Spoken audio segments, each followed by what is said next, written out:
I'm sorry. We gotta make sure. Yeah. Does everyone hear us, Torrin? Oh, let me see. Make sure they can hear us. Austin, can you check it online and see if we're good on the sound?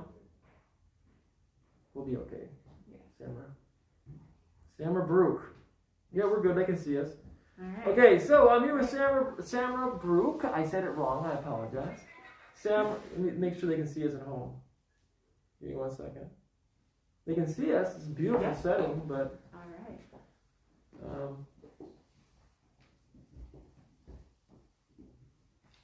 Let me see. Sorry, Samra. We'll get there.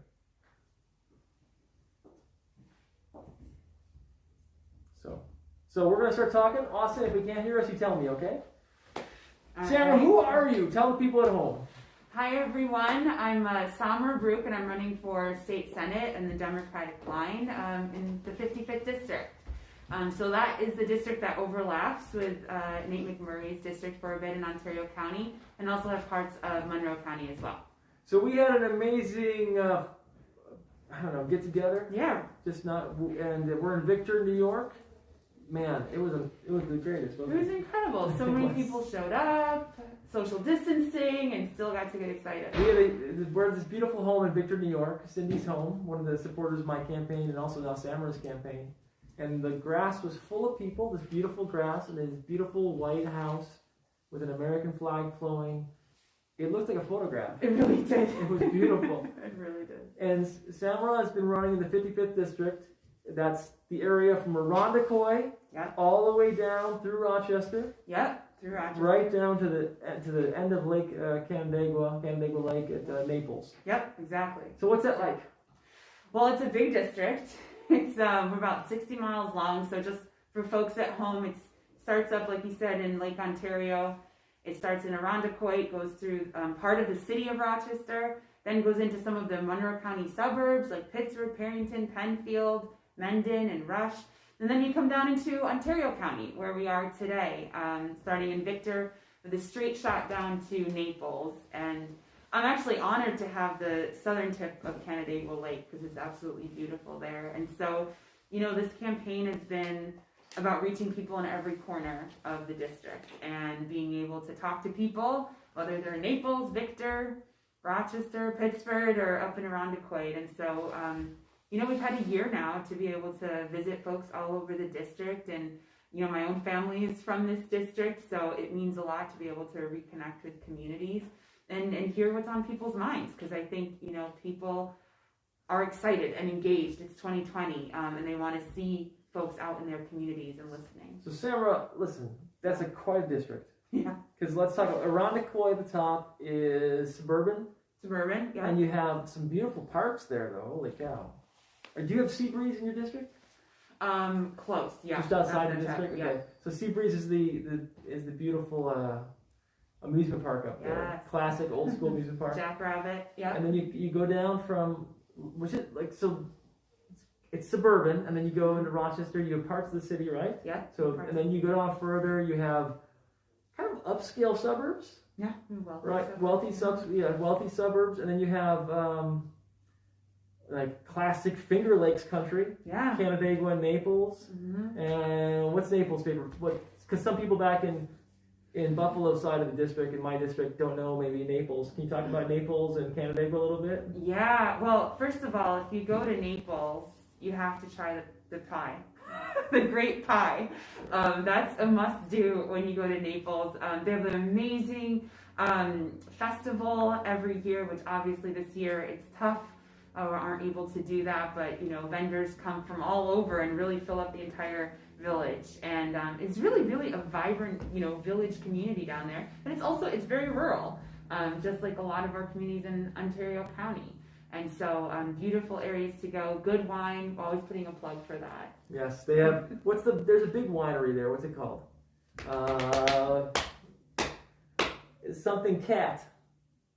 Red Cat. Red Cat, that's right. The Red Cat's a big one right by the village. And then they have, I love it. There's a few great restaurants there. There's a great farmers market stand that we always go to. Yeah. My campaign manager over here knows that if I'm in Canandaigua, I force him to go down there because I don't get the Concord grape pie anymore. I get the peach pie they have. Peach pie is also very good.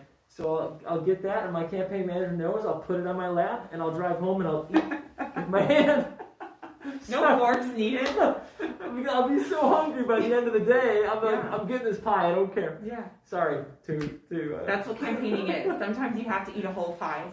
So listen, I'm excited to have Samra here because she's a good person and a unique person. Like she's got kind of an amazing background, and she's a little bit similar to me because she was gone for a while and now she's contributing back. So you were in the Peace Corps. Yeah. Yeah. Right? Can you talk about that for a second? Sure. I will tell you the Peace Corps. So I spent time in Guatemala. The service is a little over 2 years that you spend. I spent it in the rural highlands of Guatemala working on health education and public health programs. And it was one of the most formative experiences of my life. Wow. You know, every week, something of that experience affects a decision I make or a perspective I take. And I think that it was just a tremendous opportunity. So what were you doing? What project were you working on in particular? I've seen pictures with you with a lot of children. A lot of students. Yeah. So we worked on health education. So just teaching them about like how they can be hygiene or yeah, exactly. Okay, so it's interesting because now it's even more relevant with COVID, right? Of just hand washing and all of that. But I'll tell you, one of the things you notice immediately is when you go to teach about dental hygiene and oral hygiene and washing your hands, first you realize you need water to do that. Okay, right. So a lot of what I did was working with cities and NGOs to help bring in money to actually bring water to the schools. Wow. Because a lot of schools didn't have water. They don't have running water. Wow. And so it was, what you realize is you don't always know what a community needs, but if you actually go and you participate with the community and you listen, they tell you. So the first thing they told me was, well, we can't do any of those things till you help us get water. Wow. So it was an amazing. So you listened and you listen. I can tell you had a great experience. I've seen the photographs that you look like your whole face is a smile. And I wish we could have these masks off. I have to address it. Listen, we're doing everything we can to campaign safely. We were outside today. I'll be honest with you, it was freezing cold. It was. So and we got 5 weeks to go. Yeah. So how do you feel about that? I mean, it's difficult to run in the middle of COVID, right? It's incredibly difficult. Right. And, for me, I'm a first-time candidate. Right. So you're someone who, you've been doing this. Like, we learned from you of some of the things we wanted to do in our race. And then March happened, and you realized a lot of that wasn't going to happen. Going door to door, getting to spread your message. I mean, politics is relationships, right? It's talking to people. It's listening. And we've had to do it all digital now. So we got really good at Facebook Lives. Right. But today was great. Being in person is amazing. But listen, I want to say to everybody at home, I really miss the big rallies that we used to have. And this is the closest we've come in a long time, right, guys? Yeah. It's the closest we've come. And to have a whole yard full of people like that, wait till you see the photographs. The photographs are like, it was great, right? Great photos. Let me hear some noise from you guys. See the rally. They're all hiding around here. So it was good, right? It was exciting. You feel it. You can feel the energy. Yeah. I think, right? You can feel the energy, and you get to see the reactions of people, even through a mask. You can see their eyes. You can see the eyes, or you can see their head nodding. Yeah. And we had another great event the other night in Niagara County. We had the Niagara County Democratic Reorganization meeting. And guys, whoever was out there in Niagara County, that was great. Great night. Okay, Samra, so the 55th District. Yeah. Why do you want to represent us in Albany? Yeah, I mean, it starts with the roots in this community. It starts with wanting to represent a place that I've called home most of my life. My family has lived in this district for the past 100+ years.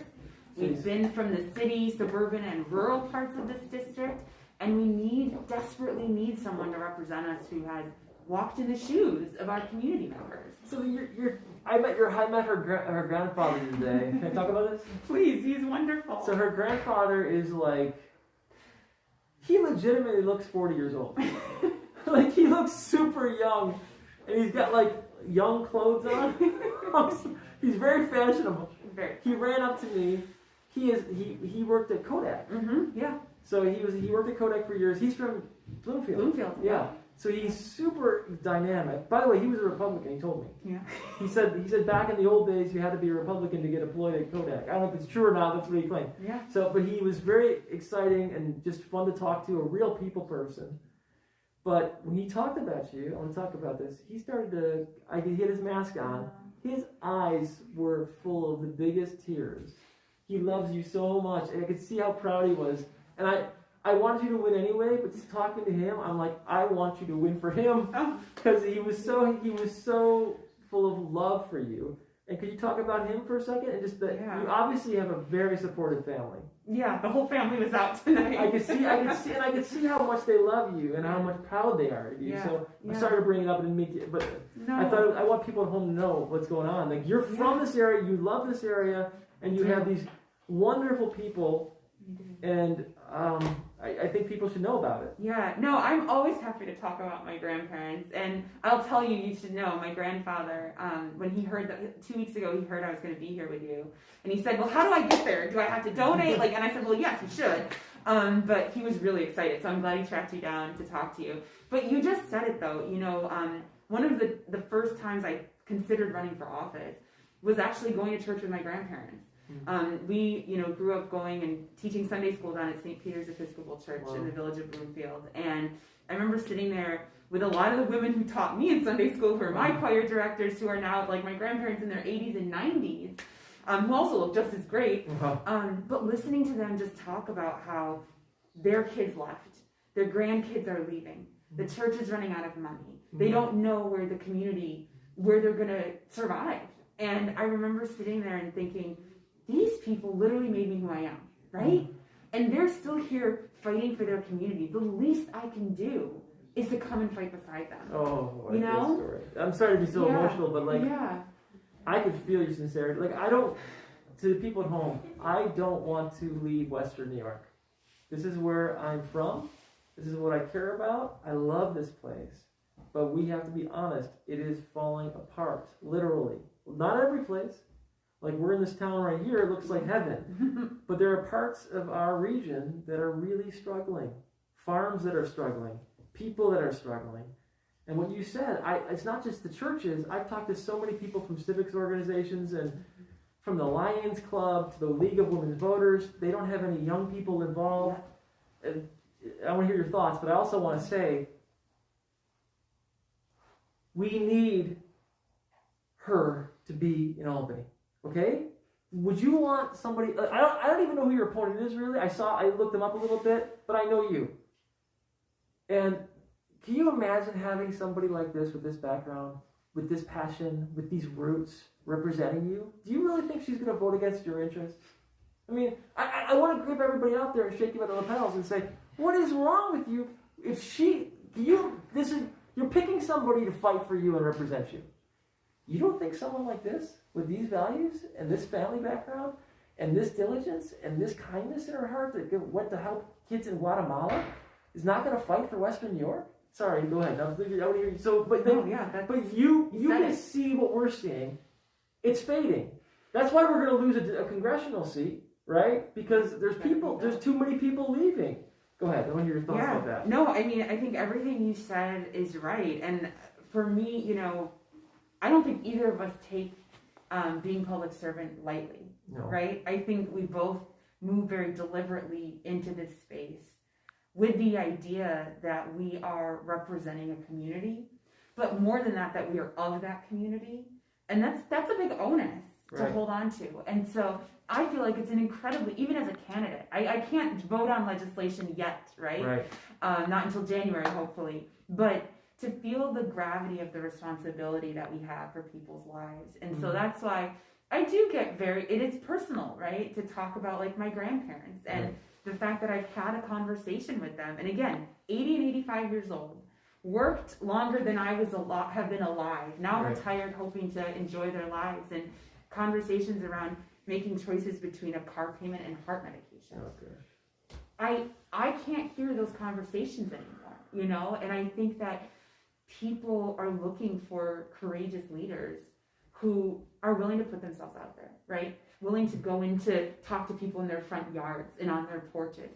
Because at the end of the day, all of these politics is local. Right. And if you're not attached to the community, if people don't see themselves in you and aren't willing to come approach you about what's hurting them or what's helping them, you can't be a productive representative. So we had Matt Miller out today. Yep. Young guy. Yeah. Right? Yeah. Young guy. We had Sharon out, who's she's from a multicultural family. I think her mom is Korean. Yep. And then we have you, and you. That's a very diverse slate of people for rural New York. I know. And look at I'm the oddball out on that can. So like I was like watching you guys. I was like, I'm proud to stand on the stage with these guys today. Youth, diversity, intelligence. I mean, can you talk about that for a second and about your background and what do you think that brings to this region as well? Yeah, I think we're all a product of our lived experiences, and the different things that we have gone through have made us better advocates, both for ourselves and our community. So for me, I talked about being from the city and also growing up in the suburbs and the rural areas. Right. But on my father's side, he was an immigrant from Ethiopia who came here in the middle of a civil war, was a young college student, maybe like some of the folks watching, and made a decision to come over halfway across the world to finish his own schooling. And so he ended up going to our SUNY schools here in Western New York, and he's got this daughter that's contributed to the entire world and the country. It's the American story. Truly. Let me ask you: if someone wants to run for office, what advice would you give them? Do it. Do it. My advice is, I always tell, especially when you talk about diversity, right? Or you talk about young women or people, maybe you don't have the background, you didn't have the fancy internship that sets you up. The truth is, we've got enough of those people. Right. Your experience really is needed. That voice is needed, right? We need people who have struggled to pay a bill. Right. We need people who know what it feels like to get an exorbitant medical bill that they weren't expecting. Right. Because that experience is what's going to make you a better advocate and make sure that more of our policies work for people. So today, if you are interested, volunteer on a campaign. You've got two right here. So how can they volunteer in your campaign? For our campaign, you can go to samraforsenate.com/volunteer. And what do you need? You need money. We need money. We always need money. You also need, but not everybody's got money. We need volunteers. Like, look at one of the things I think I did well is if you didn't have money, we try to bring people in to say you can do other things. Absolutely. So what could they be doing for you right now? Of course, if you got money, give her a few bucks. Yeah. But if you don't, what could they do for you? Make calls. Help us make calls. We can't go door to door. Right now we're still in the middle of a pandemic. We want to be safe. We want people to be safe. If you can help us make even an hour a week of phone calls, it's incredibly helpful because that's what you call a grassroots movement, when you're talking to people. Listen, the only reason why I've ever come so close as we have, and by the way, I think we're going to win this time, I feel good, is because we can drive out people to the polls. We can push out people, and that's by making phone calls. It's all it is. And listen, I really want her to win. And everybody out there, I'm just going to say, look, I want, for what it's worth, Samra, I want to endorse Miss Brouk. She is somebody that I believe in and we need in Albany. Let me say it again. I endorse her 100%. You guys should help her out. She needs it. She needs to carry this region. It's a big region. And if you help her, it's going to help me. It's going to help Matt. It's going to help the other candidates in the region. And what I like about her is a lot of candidates say, I'm going to run, and they kind of wing it. Samra has been out there. She's been up and down the 55th district, double nickel, top to bottom, back and forth, over and over again. And she's been creative. Her teams over here, they've been creative. Listen, if she wins, it is going to be a great thing for New York State. Not just a good thing, a great thing for New York State. And listen, part of that endorsement comes with the fact that I endorse your family. Her husband's over here, a wonderful person. Yeah, round of applause. The whole family's great. Whenever you have an event with Miss Brouk, the whole family shows up, and they're all great people. So we want to support them. Is there anything you want to leave with people before we sign off? Well, first of all, I need to say thank you. It's really important that people understand the power of Democrats running up and down the ballot. We will be successful because you have stepped in to do this for years now to make sure that there's space for more of us. And the only thing I leave for everyone else is we've got a lot of work to do. But the truth is, we know that when we participate, when we bring people to the polls with us, when we get out and make sure that our vote is counted, we can make a difference. And it seems like a simple recipe, but if enough of us do that, we can win both of these races. And so that's what I'll leave you with, and I hope that it energizes you as much as we are. Yeah, I'm just going to say to you, thank you for energizing me and my team today. Like, it really has been a long time. It's been 3 years for me. Yeah. I can't believe it. It's been a year for you. And we're towards the end now, but seeing you speak in front of those people and seeing your family and seeing your supporters here and your signs, it's charged me up. And guys, you need to believe it. We can win. I need to keep saying that. We can win, and I mean we. We can have that great turnaround moment for our region and for our state and for our country. But to do it, we can't just hope it's going to happen. You have to put in the work. Okay? We need you to actually help us make it happen. We're this close. I want to see her in Albany. I cannot wait till she's in Albany. I'm going to go visit her office. What do you want me to bring? Oh, I can give you a whole list. Okay. Maybe peach pie. Okay, I'll bring you 5. All right, we're going to visit. And I thank you all, and I appreciate your time. Thank you so Samra. much, Thank Nate. you so much. Thank Okay? you. Thanks, everybody.